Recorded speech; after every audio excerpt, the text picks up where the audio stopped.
Ekin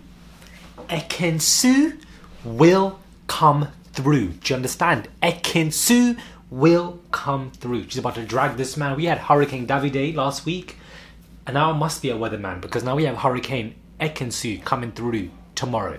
Inject the season into each one of my damn veins. Do you understand? Hey guys, it's Murad Murali. Hope you guys are all doing well today. Back at it again with another video. If you have not subscribed, click that button. It is daily and consistent content, consistent and persistent. Inject it, and let's get straight into this video. I will be going live after this as well, so we can chat about this and be a little bit more immersive, and we can get into that as well. So stay tuned for that live. Now, this video is sponsored by Frontline Therapist. If you guys don't know what they are a mental health company to provide affordable and accessible mental health care for diverse Black and brown people, but especially affordable for everybody. Use my link, go to the website. The discount code is only for a limited amount of time. They have sponsored my reviews for the second year. Everything is in the bio below. Go and check them out. Now let's get into this review. We have, Antigoni, I believe her name is, I'm saying Antigoni, but her name is Antigoni, who has come into the villa. I like this girl. She has a nice fresh vibe. At first I thought, who brought Lucy back into the villa? But when her entrance was fire. I can't lie to you. Her entrance was good. Laying on that sun lounger, the boys come out, and I feel like she gets on well with everybody. But you can see that Ekin was rattled throughout to when she picked Jay, and of course Davide and Dami was picked. Why? Because Ekin was asking everybody about, should she calm down or not? And when you're doing that, and when you're listening to other people's advice, but you're not really listening to their advice, you're still rattled. You're rattled.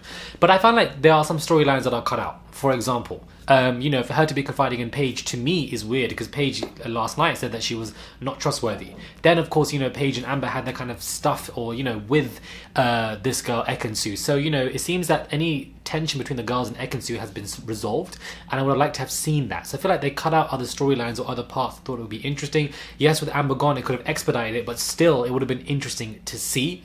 When the boys were picked, I think it was a very great structure of having one boy with one girl and the other two boys watching, because their reaction to stuff is also interesting to see. So I like that format of, the three boys going on dates with her at the same time, as opposed to one by one by one. Davide, I feel like sometimes he can come across as quite full of himself, and therefore the girls catch on to that, and they just don't want to be with somebody like that, which is quite surprising because arguably he is probably the best looking guy in the villa. But at the same time, a lot of the girls actually are not drawn to him. They think that he's great surface level, but that's it. Davide to me is absolutely hilarious. He's a top tier contestant. The comments he makes are absolutely hilarious. Running to Ekin and saying, "Did you not see that kiss?" That was very passionate. Stuff like this is just hilarious. The boys this season are top tier. They are absolutely, shading the hell out of everybody, putting in these whispers, being messy. I'm absolutely here for it. Dami, I think he's another top tier contestant. His personality shining throughout. The way he was jumping like one rabbit, I thought, hold on, India is there, collect yourself. But he friend-zoned Antigoni, and I'm glad that he did, because India and him have a better prospect to go further in this competition. Therapists, guys, for accessible and affordable mental health care, specifically for minority individuals, Black and brown, but of course available to everybody. And you can use my discount code MMLoveIslandLI2022 for a discounted service. Use that code. It is available until the 1st of September 2022, guys, so not that long. Frontline Therapist, guys, they are the sponsor for my season of Love Island 2022. Check out all the information in the bio below. I would appreciate it, guys. Frontline Therapist, it is an amazing service, guys. We need to prioritize our mental health. A lot of us don't, including me at times, and I think it's very important to do so. So please do go and check out the information in the bio below.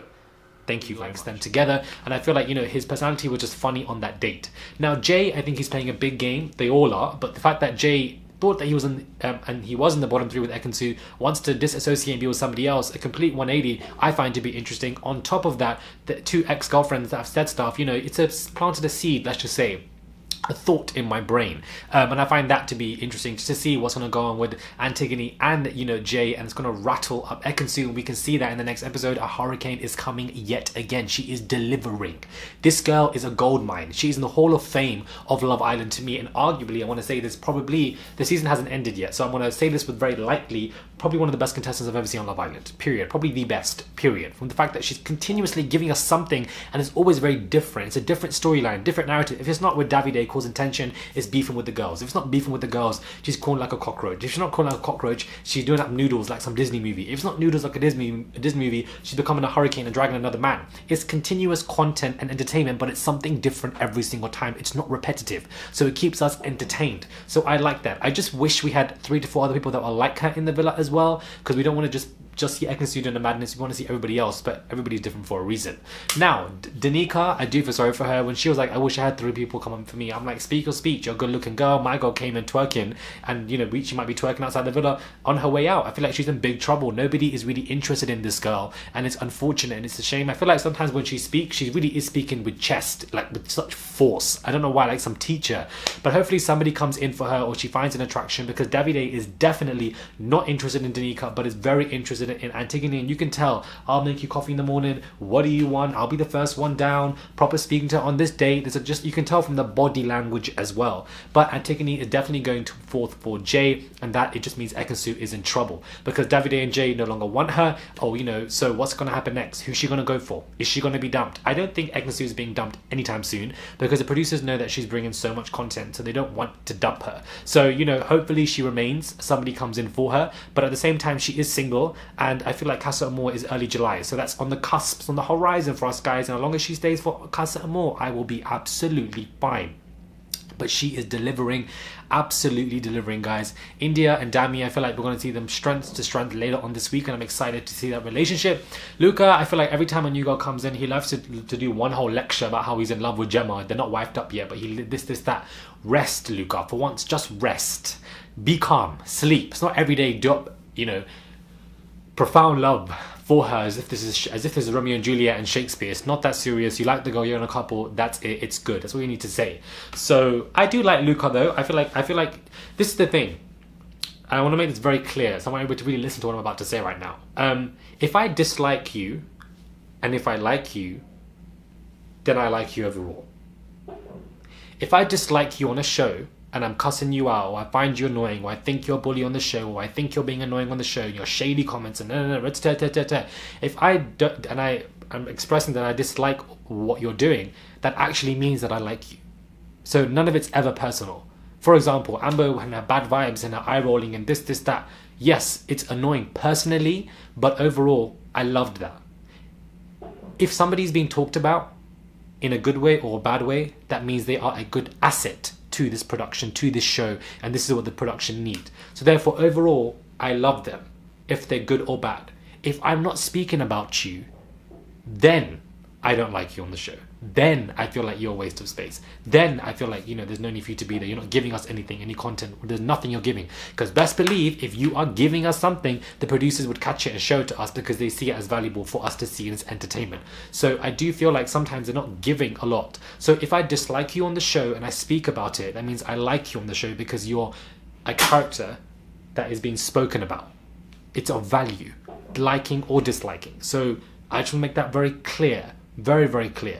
So I feel like, you know, I'm here for this. I'm really, really here for this. Yet again, I want to reflect on the fact that I'm upset that Amber has gone and left the villa, because I feel like she was tapping into some kind of villain era, and I wanted to see her and Ekin have more conversations, because that was definitely not the end of that, and there was more to see of that. I definitely just wanted to see more. So I'm just frustrated that she has left when it comes to that, but this was a top tier episode. Yet again, this week is carrying, and tomorrow looks like it's going to be another fantastic episode to see, and then we're going to see what the consequences of that and what happens, who's going to get dumped. Like, I'm just excited. I'm rushing to see these new episodes. It's like 5 p.m, 4 p.m here in New York, and I'm excited, clearing out my day, make sure I do this. Like, I'm here for it, guys. Absolutely here for this season. Inject it into my veins. Subscribe to the channel, click that button, guys. It is daily and consistent content. Subscribe. Let's get to 285,000 subscribers. We are close, and I'll catch you guys soon for another video.